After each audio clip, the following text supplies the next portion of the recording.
امروز 10 آبان 1404 صبح تک و تنها زدم تو دشت و رودخونه. کسی نبود با هم بیاد دیگه، خودم گفتم تنهایی را بیفتم. این از این کوههای سر به فلک کشیده، این هم که رودخونه است. البته تو این فصل آبش کمه، آخه یه جایی هم داره حتی خیلی خطرناکه، ممکنه مثلا طرف اگه شنا بلد نباشه واقعا خفه میشه.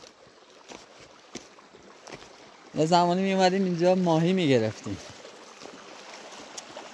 الان ماهی داره ولی نه اون ماهی های بزرگه که قدیم ما میومدیم میگرفتیم نداره. دقت کنید این ماهی ریزا رو میبینید،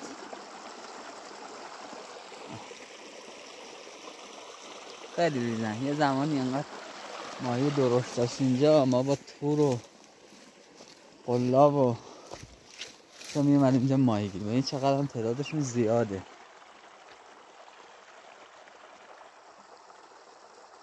نمیدونم تو دوربین مشخصه یا نه، ولی خب پر ماهی های ریز. انشالله برای سال بعد اینا بزرگ میشن میگیریمشون. خب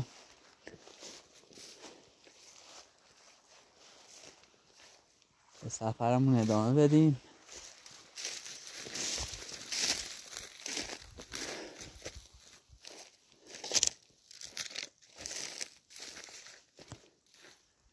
ماشین اونجا پارک کردم، گفتم بقیه راه رو پیاده برم.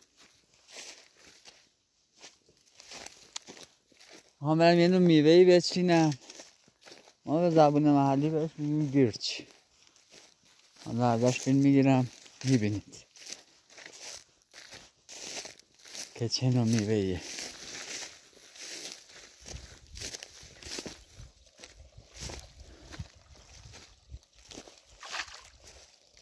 بابو بستن اینجا.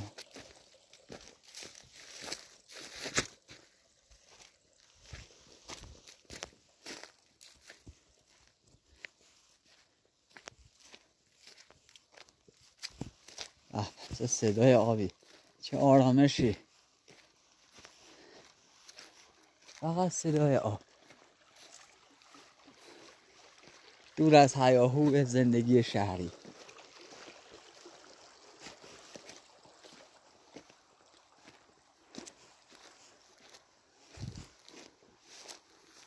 به به.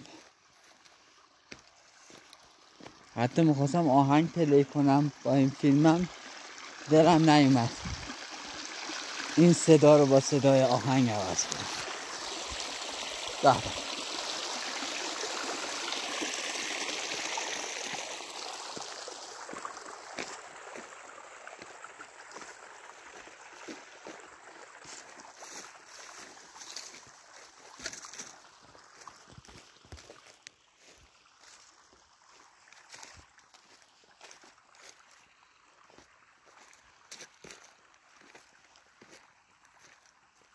تابستون وقتی میای اینجا، حالا این بوته‌ها پر مار آبیه. مثلا منظور از مار آبی که یعنی سهمی نیستن، فقط تو این آبا میان ماهی شکار میکنن، قورباغه شکار میکنن. مارای خطرناکی نیست، ولی الان فکر کنم دیگه چون هوای خود سرد شده دیگه مارا هم چون خونسرد هستن تو این فصل دیگه نمیتونن بیان بیرون. مثل روزایی که خیلی گرم بشه فکر کنم باز بشه دیدشون.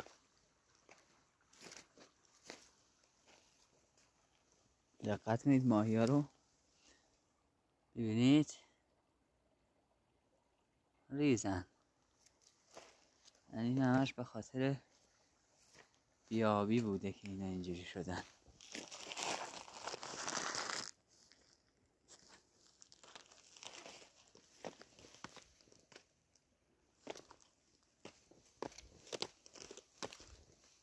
این درخت رو میبینید؟ دارم دنبال میوه این درخت میگردم. البته یعنی کوچیکه درختش، ولی درخت های بزرگتر اون روبرو هست. زمینم داره نداره، داستان از چه قراره. با من همراه باشید تا برسیم به مقصد. و اینجا هم با صدای آب نزدیک بخورم زمین.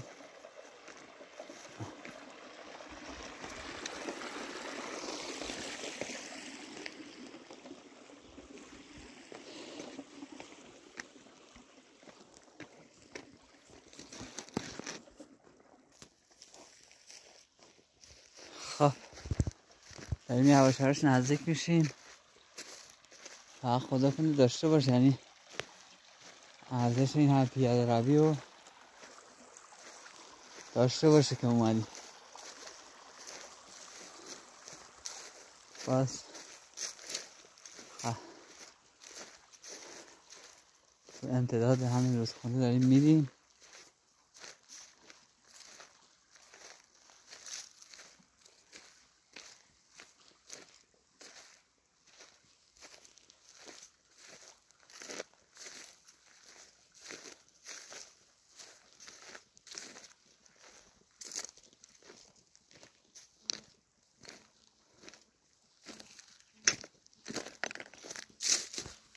این درخت ها میوه‌هاش عمومیه، یعنی مال شخص خاصی نیست.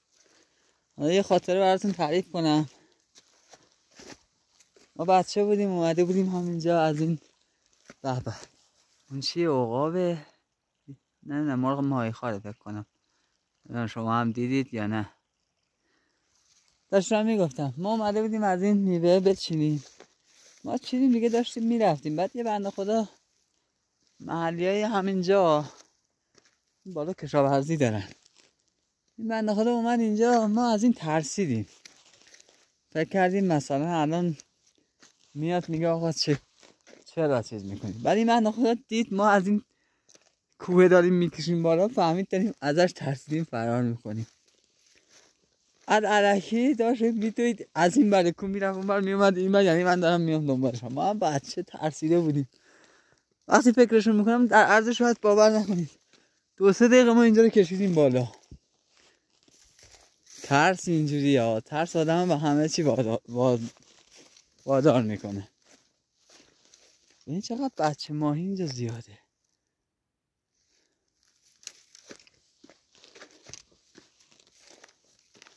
بچگی همون از این لاستیک ها میگرفتیم. نادش بخیر.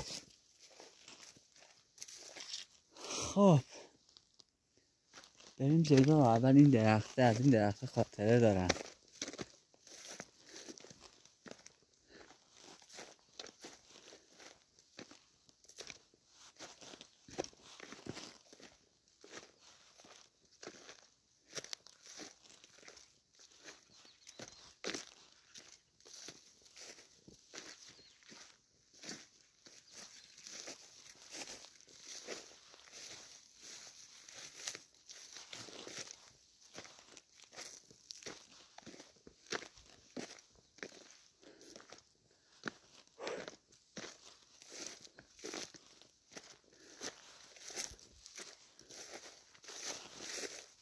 خب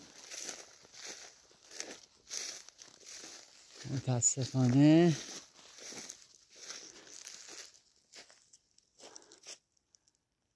نداره، داره خیلی کم. ولی این درخت کوچیکه الان نسبتاً بهتر از اون یکی داره. داستان چیه؟ آره ببینید این میوه‌ش.